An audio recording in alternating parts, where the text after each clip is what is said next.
सभी साथियों को राम राम। स्वागत है आप सभी का GK GS by Harish Bhardwaj official YouTube channel पर। आप सभी का स्वागत है। जैसे कि आप जानते हैं एचएसएससी लास्ट 5 ईयर पीवाईक्यू की जो सीरीज है हमारी चली हुई थी। इसके साथ साथ हमने जो है हरियाणा एग्रीकल्चर और जो एनिमल हस्बेंड्री है यहाँ से भी 7 से 8 क्वेश्चन पूछे जाते हैं। तो ये सब्जेक्ट भी जो है काफ़ी इंपॉर्टेंट रह जाता है। इसीलिए जो है हमने हरियाणा जीके पीवाईक्यू सीरीज के साथ जो है एग्रीकल्चर को स्टार्ट कर दिया गया है। इससे पहले इसका पार्ट जो फर्स्ट है वो रिलीज़ किया जा चुका है। आज हम जो है सेकंड पार्ट यहाँ पे डिस्कस करने वाले हैं। मैं थोड़ा सा रिकैप आपको करवा देता हूँ फर्स्ट पार्ट में क्या हमने डिस्कस किया था, जिससे जो है वहीं से आगे जो है हम सेकंड पार्ट यहाँ से कंटिन्यू कर सके। तो थोड़ा सा मैं फर्स्ट पार्ट के बारे में बता देता हूँ। यहाँ पर सबसे पहले हमने फर्स्ट पार्ट में क्या किया था, भारत में कृषि विश्वविद्यालय किया था। 1 सेकेंड।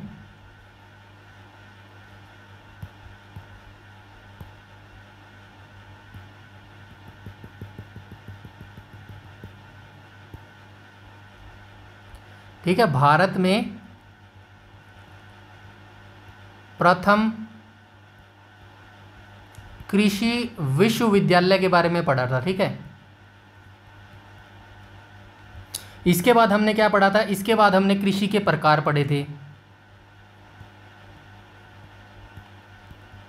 इसके बाद हमने क्या पढ़ा, इसके बाद हमने क्या पढ़ा था, इसके बाद गहन निर्वाह कृषि पढ़ा था हमने। ठीक है, थोड़ा सा रिकॉल कर लेते हैं, थोड़ा सा रिकैप कर लेते हैं जिससे आपको आसानी रहेगी। ठीक है, गहन निर्वाह कृषि हमने पढ़ा था। इसके बाद हमने क्या पढ़ा था, गहन निर्वाह कृषि के बाद हमने क्या पढ़ा था, आदिम निर्वाह कृषि पढ़ा था। ठीक है, आदिम निर्वाह कृषि के बाद हमने वाणिज्यिक पढ़ा था। ठीक है, वाणिज्यिक हमने पढ़ा था, वाणिज्यिक कृषि पढ़ा था। इसके बाद हमने रोपण कृषि भी वहां पर पढ़ा था फर्स्ट पार्ट के अंदर। ठीक है, रोपण कृषि भी जो है हमने वहां पर पढ़ लिया था फर्स्ट पार्ट के अंदर। और उसके बाद जो अंतिम हमारा टॉपिक था, अंतिम हमने टॉपिक्स क्या पढ़ा था, चलवासी पशुचारण पढ़ा था। ठीक है, चलवासी पशुचारण। ठीक है, यहाँ तक जो है हमने फर्स्ट पार्ट कंप्लीट कर लिया था। आई होप यहाँ तक आपने जो है पढ़ लिया होगा। अगर आपने फर्स्ट पार्ट नहीं देखा है तो डेफिनेटली जो है आपको फर्स्ट पार्ट देखना चाहिए। ठीक है, अब चलवासी पशुचारण से ही आगे हम जो है पढ़ने वाले हैं कृषि जलवायु क्षेत्रों के बारे में जो है हम यहाँ पर पढ़ने वाले हैं। आई होप आपको बिल्कुल आसान और लोकल लैंग्वेज में मैं यहाँ पे आपसे जो है डिस्कस कर रहा हूँ। आई होप आपको बिल्कुल आसानी तरीके से जो है समझ भी आ रहा होगा। फिर भी अगर आपका कोई डाउट है या क्वेरी है या सजेशन है तो प्लीज़ आप कमेंट सेक्शन में कमेंट करके बता सकते हैं। आपकी जो प्रॉब्लम है उस तरीके से सोल्व की जाएगी। आई नो थोड़ा सा जो आपके कमेंट होते हैं वो पढ़ने में थोड़ा सा लेट हो जाता हूं मैं, क्योंकि जो यकीन मानिएगा जो मैं पीडीएफ रेडी करता हूं ना, इसमें बहुत सारा मेरा जो टाइम है ना वो कंज्यूम हो जाता है। क्योंकि पहले पीडीएफ को रेडी करना पड़ता है, उसका जो कंटेंट है वो एनसीईआरटी से एक एक लाइन जो है देख के रीड करके लेके आनी पड़ती है, फिर उसको वेरीफाई करना पड़ता है। वीडियो बनाने में बहुत टाइम नहीं लगता, लेकिन जो कंटेंट होता है ना उसको रेडी करने में बहुत ज़्यादा टाइम लग जाता है। इसीलिए जो है कई बार आपके कमेंट भी पढ़ने में मैं थोड़ा सा देरी कर देता हूं, तो उसके लिए मैं क्षमा चाहता हूं।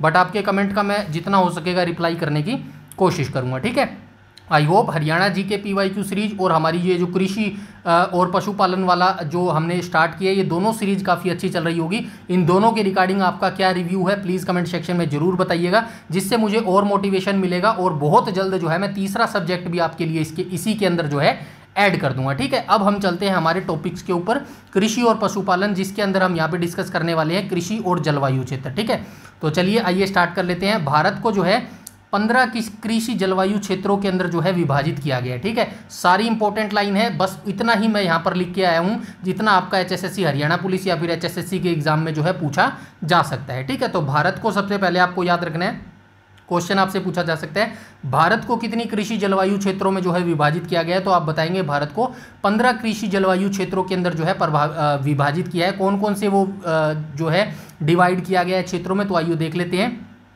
पहला हो जाएगा पश्चिमी हिमालय श्रेणी, उसके बाद हो जाएगा पूर्वी हिमालय श्रेणी, इसके बाद निम्न गंगा मैदानी क्षेत्र में भी किया गया है, मध्य गंगा मैदानी क्षेत्र, उच्च गंगा मैदानी क्षेत्र, गंगा पार का मैदानी क्षेत्र, पूर्वी पठार तथा पर्वतीय क्षेत्र, ठीक है, केंद्रीय पठार तथा पर्वतीय क्षेत्र, पश्चिमी पठार तथा पर्वतीय क्षेत्र, दक्षिणी पठार तथा पर्वतीय क्षेत्र, पूर्वी तटीय मैदान और पर्वतीय क्षेत्र, पश्चिम तटीय मैदान और पर्वतीय क्षेत्र, गुजरात के मैदानी और पर्वतीय क्षेत्र, पश्चिमी मैदानी और पर्वतीय क्षेत्र, द्वीप क्षेत्र। तो इन 15 जो है विभागों में डिवाइड किया गया है हरियाणा कृषि जलवायु को। ठीक है, यहाँ तक आई होप क्लियर हो गया होगा।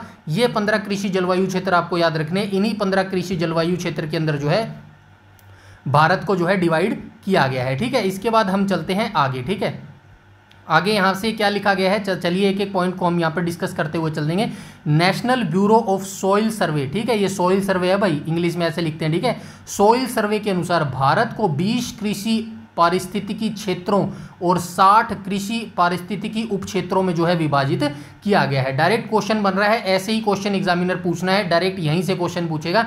नेशनल ब्यूरो ऑफ सॉइल सर्वे के अनुसार भारत को कितनी कृषि पारिस्थितिकी क्षेत्रों में और कितनी उप क्षेत्रों में जो है विभाजित किया गया है, डायरेक्ट आपसे पूछा जाएगा। और डायरेक्ट आपको याद रखना है 20 कृषि पारिस्थितिक क्षेत्र और जो 60 है ये कृषि उप क्षेत्रों में जो है भारत को विभाजित किया गया है। इनका वर्गीकरण किसके आधार पर किया जाता है, तो इनका वर्गीकरण जो है मिट्टी के आधार पर, जलवायु के आधार पर एवं प्राकृतिक भौगोलिक जो परिस्थितियां होती हैं उनके आधार पर जो है इनका वर्गीकरण किया जाता है। इसके बाद चलते हैं हम नेक्स्ट पॉइंट पे। नेक्स्ट पॉइंट में क्या बोला गया है, भारतीय कृषि की इतिहास की एक पुस्तक है। ठीक है, भारतीय कृषि का जो इतिहास की पुस्तक है ये किसके द्वारा लिखी गई है, मोहिंदर सिंह रंधावा के द्वारा ये पुस्तक लिखी गई है। और ये क्वेश्चन ना जाने कितनी बार पूछा गया है, आगे भी पूछा जाता रहेगा। ठीक है, तो स्टैटिक फैक्ट्स है, ऐसे ही याद रखना है। भारतीय कृषि की पुस्तक किसने लिखी है, मोहिंदर सिंह रंधावा के द्वारा जो है इस पुस्तक को लिखा गया है। नेक्स्ट पॉइंट पर आ जाएंगे। नेक्स्ट पॉइंट में क्या लिखा गया है, खाद्य एवं कृषि संगठन के मानकों के अनुसार खाद्यान्नों की जो सुरक्षित भंडारण के समय 14% तक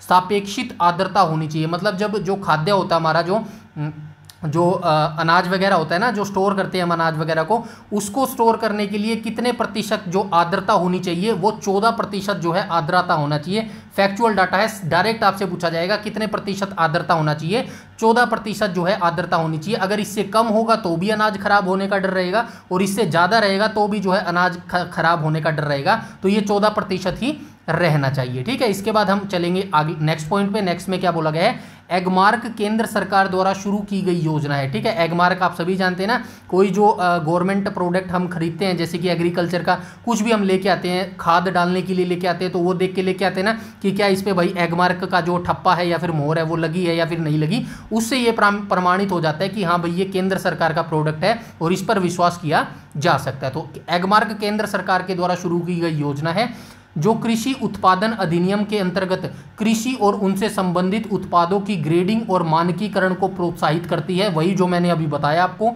एगमार्क भारत के कृषि उपज ग्रेडिंग और मार्केटिंग अधिनियम 1937 के तहत आता है। तो ये अधिनियम जरूर याद रखना, फैक्चुअल डाटा है, अधिनियम पूछा जा सकता है भाई ये जो एगमार्क है ये भारत के कृषि उपज ग्रेडिंग और मार्केटिंग के किस अधिनियम के तहत आता है, तो डायरेक्ट पूछा जाएगा अधिनियम 1937 आपको याद रखना है। ठीक है, इसके बाद हम चलेंगे आगे और आगे देख लेते हैं। भारत में जैविक कृषि को बढ़ावा देने के लिए 10वीं पंचवर्षीय योजना के तहत राष्ट्रीय जैविक खेती परियोजना को जो है अक्टूबर 2004 में शुरू किया गया था। जैविक कृषि के बारे में आप सभी जानते हैं, तो जैविक कृषि को जो है कौन सी पंचवर्षीय योजना के तहत जो है शामिल किया गया था, तो जो है 10वीं पंचवर्षीय योजना के तहत जो है जैविक कृषि को जो है बढ़ावा देने के लिए इसको शामिल किया गया था। और इसको लागू कब किया गया था, यानी कि शुरू कब किया गया था, तो अक्टूबर 2004। ठीक है, अक्टूबर 2004 को जो है इसको शुरू किया गया था। और आप सभी जानते हैं भारत में अभी तक 12 पंचवर्षीय योजना आ चुकी है। ठीक है,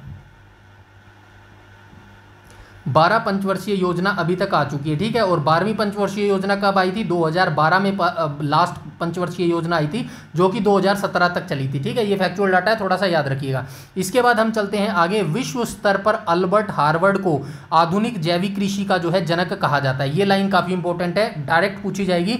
विश्व स्तर पर जो है आधुनिक जैविक कृषि का जो जनक है किसे कहा जाता है, तो ये किसे कहा जाता है, अल्बर्ट हार्वर्ड को जो है जैविक कृषि का जो है जनक कहा जाता है। वृहद स्तर पर जैविक कृषि अपनाने वाला, ये अपने नहीं है, अपनाने वाला आएगा भाई यहाँ पे। ठीक है, अपनाने, ठीक है, अपनाने वाला विश्व का प्रथम देश कौन सा है, तो क्यूबा हो जाएगा। ठीक है, ये भी फैक्चुअल डाटा है, ऐसे ही याद रखना है कि आधुनिक जैविक कृषि का जो जनक है वो अल्बर्ट हार्वर्ड को माना जाता है वैश्विक स्तर पर। और वृहद स्तर पर जैविक कृषि अपनाने वाला जो पहला देश है वो क्या हो जाएगा, तो वो हो जाएगा क्यूबा देश हो जाएगा। ठीक है, इसके बाद हम चलते हैं आगे। इसके बाद हम मेन चीज़ बात करेंगे फसल चक्र के बारे में। ठीक है, फसल चक्र के बारे में देख लेते हैं। तो आइए देख लेते हैं। प्राचीन काल से मनुष्य अपने पोषण के लिए अलग अलग प्रकार की जो है फसलें उगाता रहा है। आप सभी जानते हैं भाई, प्राचीन काल से जो है हमारे देश में, भारत में जो है फसलों का काफ़ी जो है महत्व रहा है। और जो आदिकाल से जो खेती चली आ रही है वो भी जो है काफ़ी समय से चली आ रही है, और इसके अंदर अलग अलग प्रकार की जो है फसलें उगाई जाती गई हैं। यह उगाई जाने वाली फसलें मौसम के अनुसार अलग अलग होती है। जैसे कि आप सभी जानते हैं भाई, सर्दियों में अलग फसल उगाई जाती है, गर्मियों में अलग फसल उगाई जाती है। यही यहाँ पे ये जो है बताने की कोशिश कर रहा है। प्राचीन काल से ही किसी खेत में एक ही फसल ने उगाकर फसलें बदल बदल कर उगाने की जो है परंपरा चली आ रही है। तो आप सभी जानते हैं भाई, एक खेत में अगर आप एक ही फसल बार बार बोएंगे ना, जैसे कि भैया आपका कोई खेत है, ठीक है, मैं थोड़ा सा बता देता हूँ। ये आपका खेत है और लगातार 5 या फिर 10 साल तक जो है आप इसके अंदर एक ही फसल बो रहे हैं। फॉर एग्जांपल आप गेहूं की फसल बो रहे हैं, तो इसके अंदर क्या होगा कि गेहूं की फसल अगर आप बार बार बोएंगे ना, तो मिट्टी में जो उर्वरता शक्ति होती है ना, जिससे फसल ज़्यादा पैदा होती है, वो जो उर्वरता शक्ति है ना, वो उसकी धीरे धीरे कम होनी स्टार्ट हो जाएगी, और गेहूं का जो उत्पादन है वो धीरे धीरे कम होना स्टार्ट हो जाएगा। इसीलिए सलाह दी जाती है कि एक ही मिट्टी पर जो है एक ही फसल ना उगाकर डिफरेंट डिफरेंट प्रकार की जो है फसल उसके अंदर उगाई जानी चाहिए। ठीक है, इसके बाद हम चलते हैं आगे। और आगे देख लेते हैं भाई फसल चक्र के सिद्धांत। अभी हमने क्या देखा, फसल चक्र देखा, यहाँ पे फसल चक्र देखा। अब फसल चक्र के सिद्धांत देख लेते हैं भाई। ठीक है, तो फसल चक्र के सिद्धांतों के बारे में भी जान लेते हैं। अधिक खाद वाली फसलों के बाद जो है कम आएगा, यहाँ पे कम खाद वाली फसलों का उत्पादन करना चाहिए। ये एक साइंटिफिक तरीके से हिसाब से यहाँ पर बता रहा है कि फसल चक्र क्या होता है, फसल चक्र के लाभ क्या होते हैं, फसल चक्र के सिद्धांत क्या होते हैं, फसल चक्र को अपनाकर कोई एक किसान कैसे जो है जो मैक्सिमम से मैक्सिमम है वो बेनिफिट ले सकता है। यहाँ पर यही फसल चक्र का मतलब है बताने का। ठीक है, तो अभी हमने ऊपर फसल चक्र की डेफिनेशन देखी, अब हम देख लेते हैं इसके सिद्धांत क्या कहते हैं।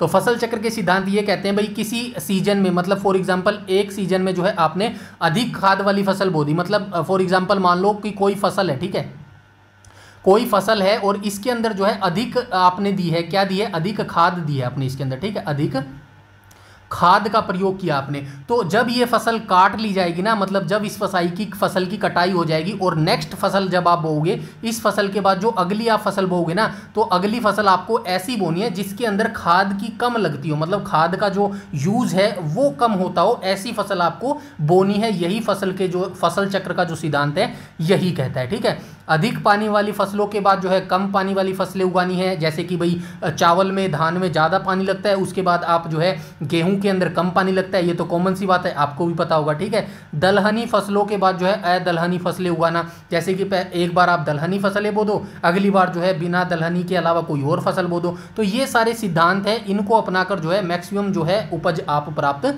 कर सकते हैं। ठीक है, ये फसल चक्र के सिद्धांत हो गए। अब हम चलते हैं आगे। यहाँ पे फसल चक्र के लाभ बता रहे हैं, तो फसल चक्र के भाई लाभ ही लाभ होते हैं। ठीक है ना, चलिए आइए लाभ देख लेते हैं फसल चक्र के। तो फसल चक्र में क्या बोला गया, खेत में लगातार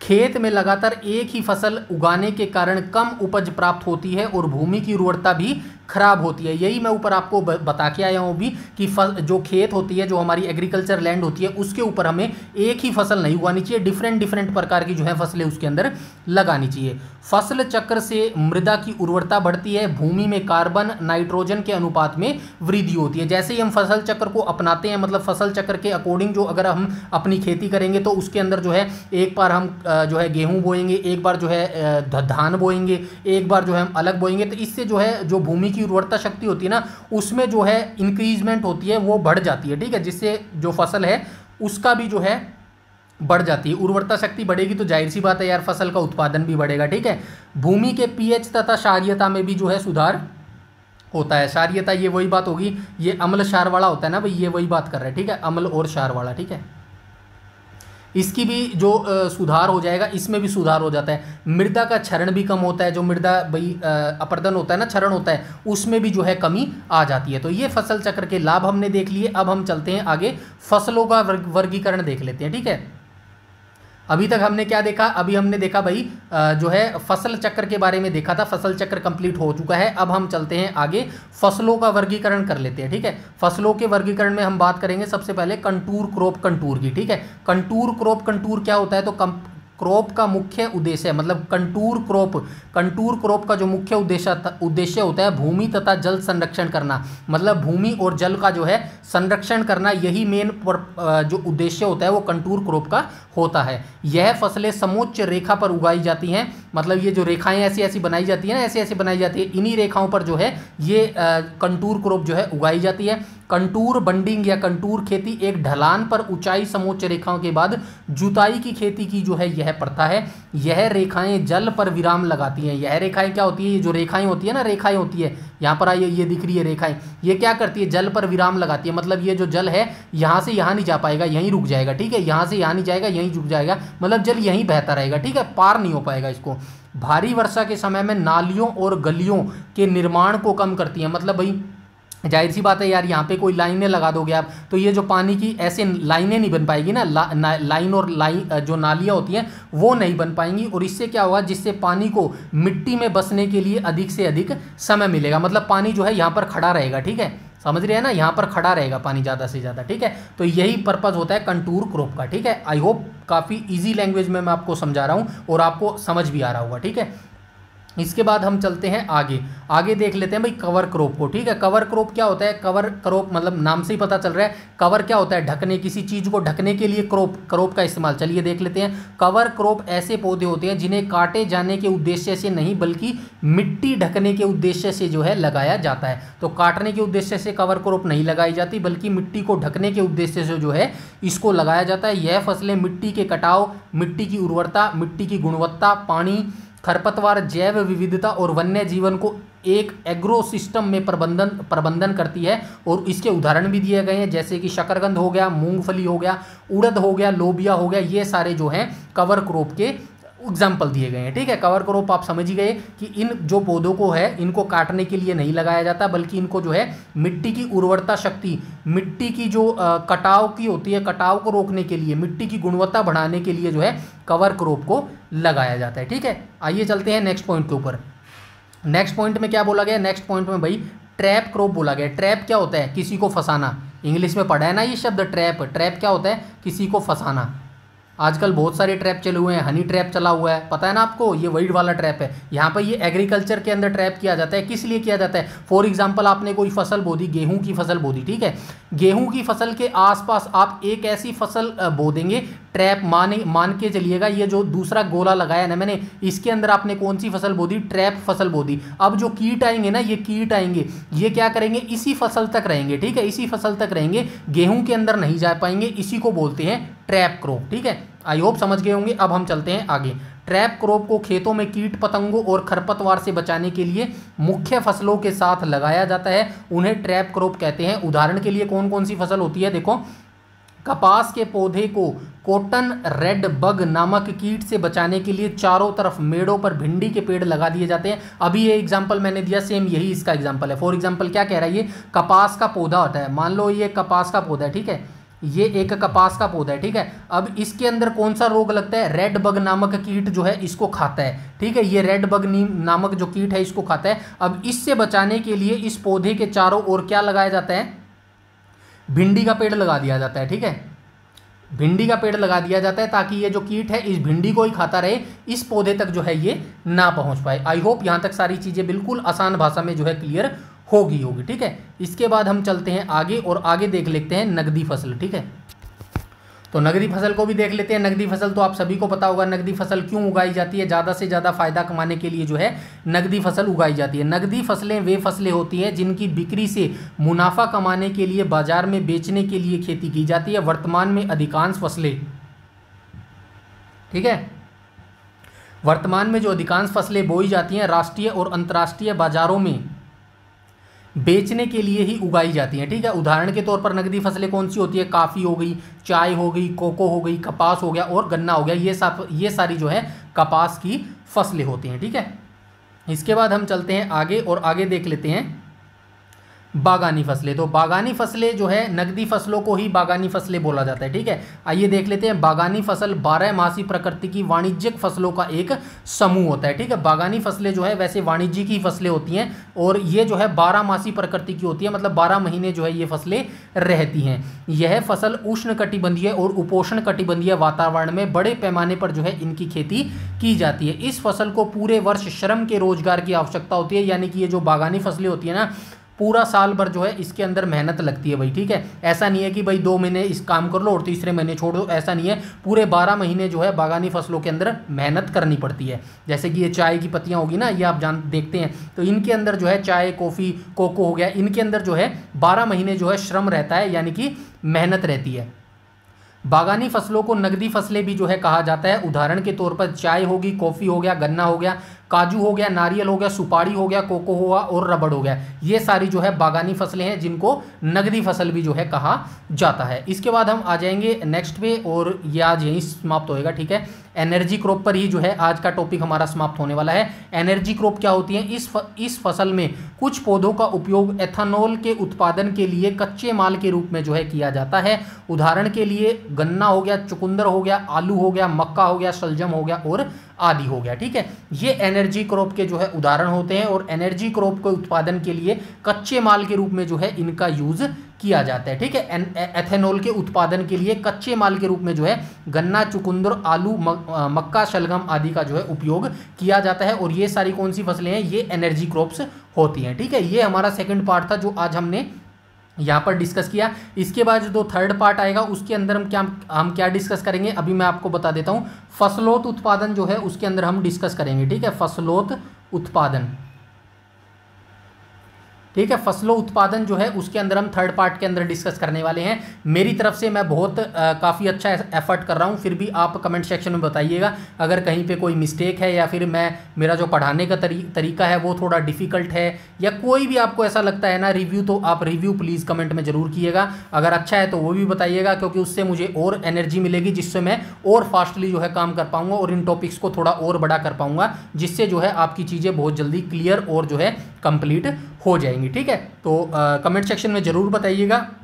हरियाणा जीके के बारे में भी बताइएगा। कोई बच्चा ऐसा पहली बार ये वीडियो देख रहा है तो उसको मैं कहना चाहूँगा भाई हरियाणा जीके की हमारी 5 ईयर की लास्ट 5 ईयर की जो जीके PYQ सीरीज है वो आप जरूर देखना ना भूलिएगा, क्योंकि हरियाणा जीके मैक्सिमम जो क्वेश्चन है वो रिपीट करता रहता है। वहाँ से 10-12 क्वेश्चन ईजिली आपको नेक्स्ट एग्जाम में जो है अपने देखने को मिल जाएंगे। अभी हमारी 2 सीरीज चली हुई है, एक तो हरियाणा जीके की और दूसरी हमारी चली हुई है एग्रीकल्चर की, ठीक है।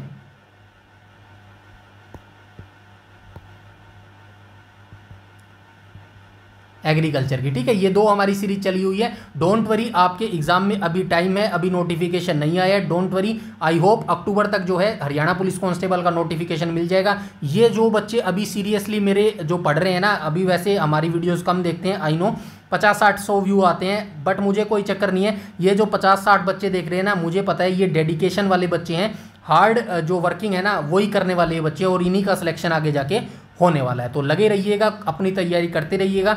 कोई भी डाउट, क्वेरी, सजेशन है तो आप कमेंट सेक्शन में कमेंट करके बता सकते हैं और रिव्यू जरूर कीजिएगा वीडियो का, ठीक है। इस वीडियो में इतना ही रखते हैं, तब तक के लिए धन्यवाद।